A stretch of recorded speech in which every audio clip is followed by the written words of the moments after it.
Hello बच्चों, आशा है आप सब अपने घर में स्वस्थ होंगे। तो बच्चों, आज हम एक नई चीज़ सीखने जा रहे हैं जो है मुहावरे। मुहावरे, इनको इंग्लिश में इडियम्स कहा जाता है। ऐसे वाक्यांश या शब्दों का समूह जिनका शाब्दिक अर्थ ना होकर अलग अर्थ होता है, मुहावरा कहलाता है। मतलब आप जब एक कोई भी वाक्य लिख रहे हैं, उसमें कुछ ऐसे शब्द लिखे होते हैं जिनका मतलब कुछ और होता है और लिखा कुछ और होता है। मुहावरे वाक्य के अंश के रूप में होते हैं, यानी जो मुहावरा है वो वाक्य में ही लिखा होता है तथा उनका अर्थ शब्दों के अनुसार नहीं होता है। यानी जो लिखा होता है वो उसका सही मतलब नहीं होता, उसका अर्थ कुछ और होता है। जैसे तुषार के पेट में चूहे कूद रहे हैं। अब इस वाक्य में ये लिखा है चूहे कूद रहे हैं। यह एक मुहावरा है जिसका असल में अर्थ क्या है? बहुत भूख लगना। यानी तुषार को बहुत भूख लग रही है। मुहावरा इस्तेमाल करके हमने ऐसे कैसे लिखा इसको? तुषार के पेट में चूहे कूद रहे हैं।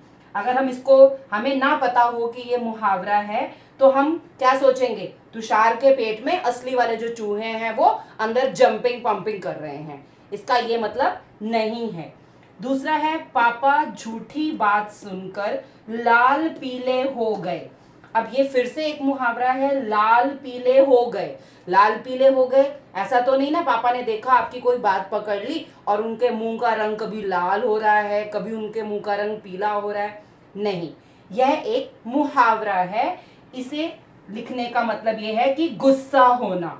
पापा झूठी बात सुनकर गुस्सा हो गए। एक और उदाहरण देती हूं, महेश बिल्कुल चिकना घड़ा है। इसका ये मतलब नहीं है जो महेश है वो एक घड़ा है, घड़ा नहीं है, चिकना घड़ा है। ये एक मुहावरा है और इसका अर्थ है बेअसर। यानी महेश को कुछ भी कह लो, उसके ऊपर किसी बात का कोई असर नहीं होता।